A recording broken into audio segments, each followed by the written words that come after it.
오늘 우리에게 주신 말씀은 시편 2편 7절부터 12절까지의 말씀입니다. 내가 여호와의 명령을 전하노라. 여호와께서 내게 이르시되 너는 내 아들이라. 오늘 내가 너를 낳았도다. 내게 구하라. 내가 이방 나라를 내 유업으로 주리니 내 소유가 땅끝까지 이르리로다. 내가 철창으로 그들을 깨트리며 질그릇같이 부수리라 하시도다. 그런즉 군왕들아 너희는 지혜를 얻으며 세상의 재판관들아 너희는 교훈을 받을지어다. 여호와를 경외함으로 섬기고 떨며 즐거워할지어다. 그의 아들에게 입맞추라. 그렇지 아니하면 진노하심으로 너희가 길에서 망하리니 그의 진노가 급하심이라. 여호와께 피하는 모든 사람은 다 복이 있도다. 시편 2편의 전반부인 1절부터 3절까지에서는 세상의 국가와 민족들이 하나님과 또 하나님께서 기름 부으신 자에 대적하여 일어나 그 관계를 끊고자 그 굴레에서 벗어나고자 애를 쓰는 모습들이 나왔습니다.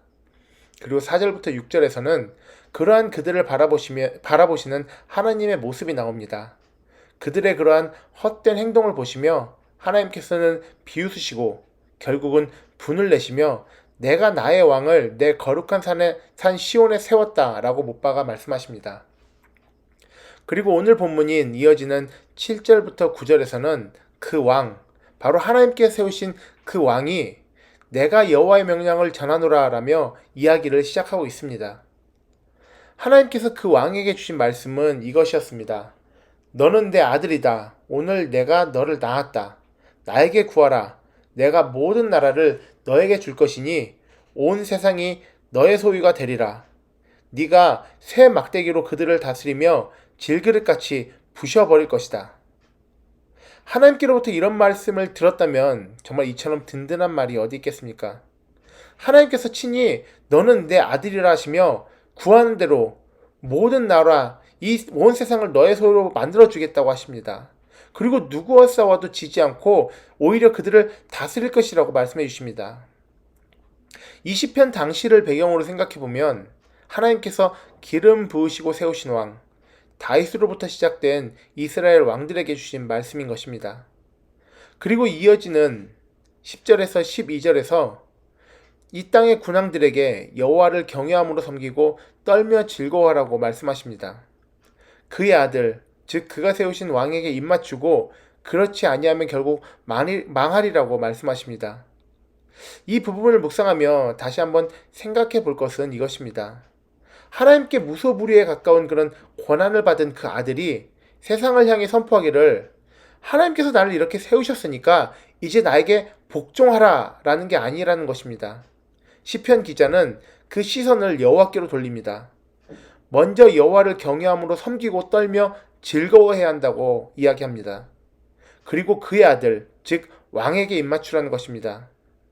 이는 왕에 대한 존경, 화평하게 지켜나가는 관계 등을 이야기합니다. 그래서 결과적으로는 어떻게 되었습니까? 하나님께서는 이스라엘 왕권을 굳건히 세우셨고 그 왕들이 통치하는 나라를 번성하게 하셨습니다. 하지만 더 나아가서 결국 그 이스라엘은 망했습니다. 세상의 군왕들에게 했던 경고, 그 12절에서 말씀하신 그렇지 아니하면 진노하심으로 너희가 길에서 망하리니라는 경고를 여호와를 섬기지 아니하면 망하리라는 바로 이 경고를 이스라엘 본인들이 제대로 지켜내지 못했던 것입니다. 자신들에게 주어진 큰 힘이 하나님께로 왔음을 잊었습니다. 하나님을 향해 했던 시선을 우상들에게 빼앗긴 그들은 결국 하나님의 진노를 피하지 못했습니다. 사실 이 시편 2편은 1차적으로 쓰여졌던 그 당시 바로 이스라엘의 왕들에 대해서 하는 말이지만 전체를 보면 우리는 예수 그리스도를 미리 예견하신 것임을 알 수 있습니다. 하나님의 아들, 하나님의 독생자 예수 그리스도는 이 땅에 오셨습니다. 근본 하나님의 본체이신 예수 그리스도는 당연히 이 땅의 주인이시며 세상 그 누구보다도 크고 놀라운 능력이 되시는 분이십니다. 그럼에도 자신의 능력에 도취되지 않으셨습니다. 공생애를 시작하며 사단에게 시험 받으면서도 자신의 힘과 능력을 전혀 드러내지 않으셨습니다. 오직 한 인간으로서 끝까지 사단을 상대하시며 결국 우리의 시선이 오직 하나님만을 향해야 함을 말씀하셨습니다. 그렇게 사단의 시험을 이겨내셨습니다. 그리고 또한 마지막 순간까지도 하나님의 명령에 순종하여 십자가에 달려 인간으로서 받는 모든 고통을 당하시고 돌아가셨습니다. 자신의 힘과 능력을 자신의 뜻대로 사용하지 않으셨습니다. 이 땅의 주인이시면서도 그 소유를 주장하지 않으셨습니다. 그리고 십자가에서 돌아가셨습니다. 바로 하나님의 뜻대로 이루셨습니다. 하지만 그 순종의 결과가 어떻습니까? 죽은 지 사흘 만에 부활하셔서 죽을 수밖에 없던 죄인들이었던 우리들의 소망이 되셨습니다. 예수 그리스도의 이름으로 선포하는 곳에 그의 능력과 권세를 마음껏 보여주셨습니다. 그리고 지금 당장은 사단에게 내어준 듯한 듯이 보이는 이 시대, 이 세상을 이 땅과 온 세상의 주인으로서 이제 곧 다시 되찾으시며 하나님의 나라를 세우실 것입니다. 이 시편 내용을 좀 더 확대하여 우리에게 적용해 볼 수 있을 것입니다. 요한복음 1장 12절 말씀을 보면 영접하는 자, 곧 그 이름을 믿는 자들에게는 하나님의 자녀가 되는 권세를 주셨으니라고 말씀하십니다. 예수 그리스도를 우리의 주로 영접했을 때 우리는 하나님의 자녀가 되는 권세를 얻습니다. 오늘 본문 8절에서 내게 구하라 라고 말씀하신 것처럼 복음서에서도 구하라, 찾으라, 두드리라 말씀하시며 우리가 자녀로서 얻을 수 있는 놀라운 능력이 있음을 말씀하셨습니다. 이 모든 능력과 권세가 하나님으로부터 나옵니다. 이 사실을 우리는 잊어서는 안 됩니다.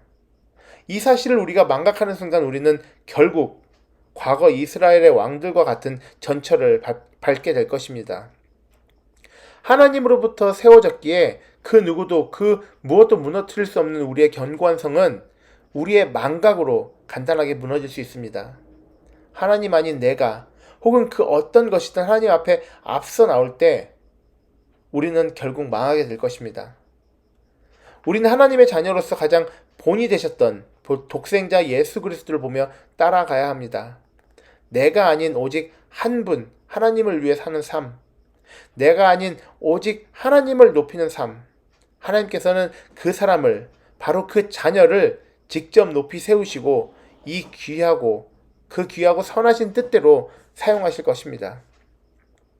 시편 1편과 2편 함께 묶어서 살펴봤을 때 시편 1편에서 복 있는 사람은 이라고 시작되고 또 2편 마무리에 다 복이 있도다 라고 마무리되고 있습니다. 1편에서 열심으로 복이 있는 사람에 대해 설명을 해줍니다. 악인의 꾀를 따르지 아니하고 죄인들의 길에 서지 아니하고 오만한 자들의 자리에 앉지 아니하고 여호와의 율법을 즐거워하며 또 그 율법을 주야로 묵상하는, 그리고 이 편을 마무리하며 한마디로 결론 지어줍니다.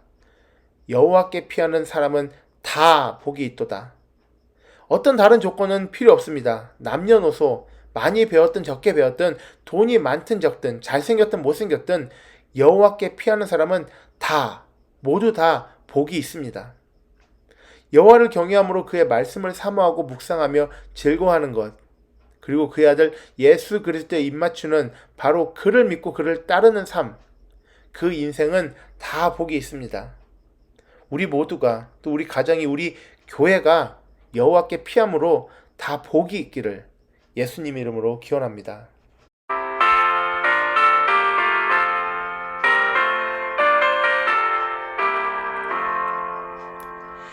피난처 있으니 환난을 당한 자 이리 오라.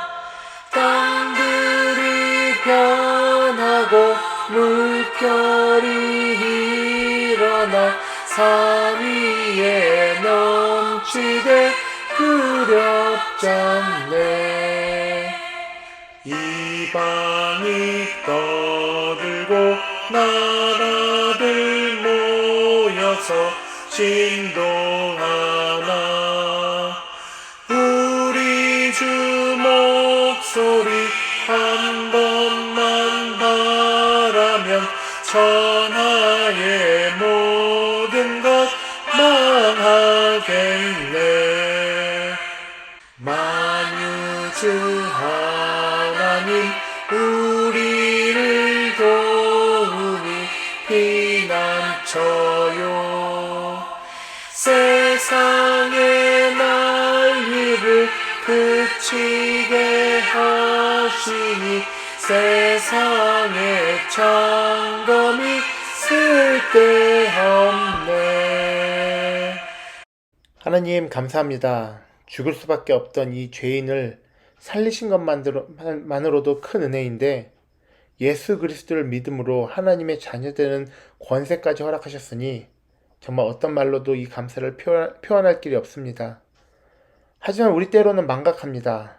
하나님께서 우리를 자녀 삼아 주셨음을 잊고 내가 하나님을 아버지 삼았다고 착각합니다. 내 뜻과 내 의를 위해서 하나님을 그리고 허락하신 그 권세를 쓰고자 합니다. 하나님을 앞서는 우리는 결국 망할 수밖에 없습니다. 오직 하나님만 바라보게 하시옵소서. 모든 순간 주께로만 향하게 하시옵소서. 그런 우리에게 복 주시는 하나님이심을 알고 있습니다. 오늘도 오직 여호와께 피함으로 우리 모두 다 주께서 허락하신 복 안에서 살게 하시옵소서. 감사드리며 예수님 이름으로 기도드립니다. 아멘.